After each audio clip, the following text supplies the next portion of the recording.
through him like jelly, and the camera just pushes in on that young fighter overhearing that and just like freaking out, because it's like, they assume it's kind of like his first time at it, and all the older guys kind of laugh and are like, he'll get used to it. That's just what it's like. You gotta you gotta adjust. And I also love that while we're in the locker room, I like that both of these films, I think, do this really well, where obviously the main sort of spectacle of the event itself is the fighting, but the camera and the way the movie moves around its setting, a lot of we'll especially talk about when we do Snake Eyes, the first time we actually experience that fight, we never even see the fight for a second, which is a really cool way of doing that. And we only ever see it through flashbacks throughout the rest of the film. In this one, I love the way that we start by seeing him like looking at the audience and then going into the locker room. And then while we're just sitting in the locker room in real time, these fights keep happening. Like someone went down, the second fight happens, the third fight happens, like it all keeps happening. And we can still hear the shouting and fighting, but entirely from the back of the locker room, with all these basically just sad old men just basically mundanely waiting for their turn. And that's it. But it's so cool to me that like very clearly all of that is still happening outside the room. And in the sound design, you can hear the bells ringing, you can hear the crowd cheering, the people smacking each other. When one guy leaves, that guy does, hopefully that guy eventually does come back, like the one that you were talking about, where like they not only is like they're all dealing with indignities on some level. Like some of them are talking about how they're, they have their wives are leaving them. Some of them have doctors inspecting them and being like, you really shouldn't be doing this anymore.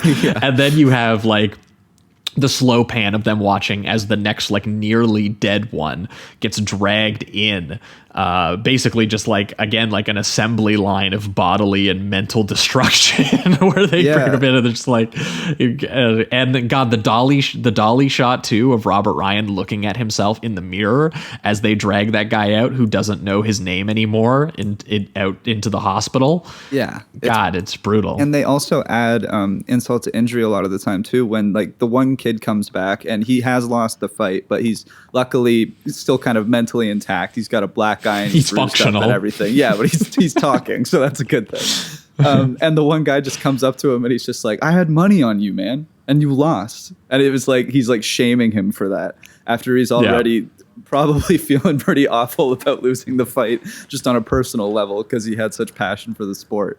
So it's just like even that stuff, like the corruptive like betting side of things is always going over to the boxers themselves even after the fights, and it's like they're being it's funny in a dark way that they're being blamed for these people's own decisions with their money, and you just see that over and over again. Yeah, well, because and we can tell that is what Julie is unhappy about, because for Julie, who at this point in the film, I think they say it's like 9:35 on the clock outside. And Julie was saying that she wasn't going to watch him get beat because she can't take it anymore. And part of the reason she can't take it anymore is because she knows that people don't treat him like a real human being. Like they treat him as just like a thing that they go and they watch, and he's going to destroy his body and maybe die for like oh dang, you lost me $5, man. Like and you have brain damage.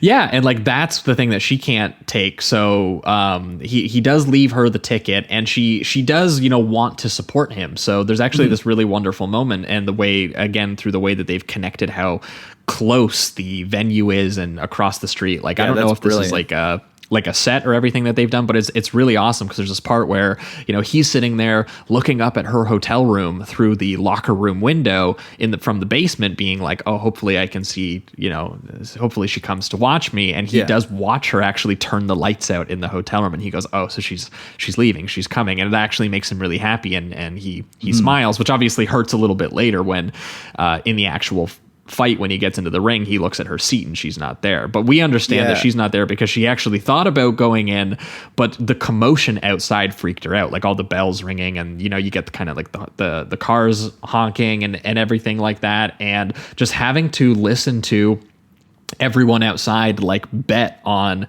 is he gonna get killed tonight?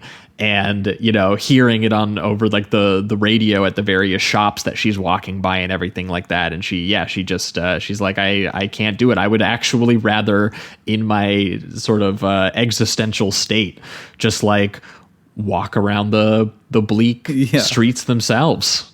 Yeah. And at a certain point, it even shows, it's a really gorgeous shot too of her just like overlooking this big bridge, and she takes out the ticket and rips it into a bunch of pieces and goes over this train that's moving past her.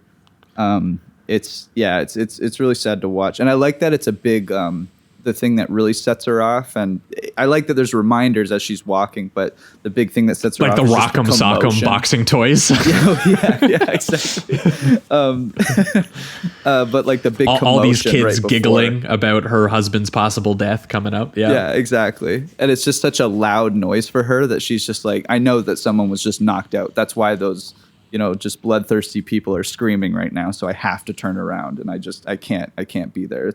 It's a great moment, and it is devastating because they give you that little bit of hope and romanticism with the Jim being so close to the apartment that he can actually see the light and everything like that. So I thought that was a great sequence.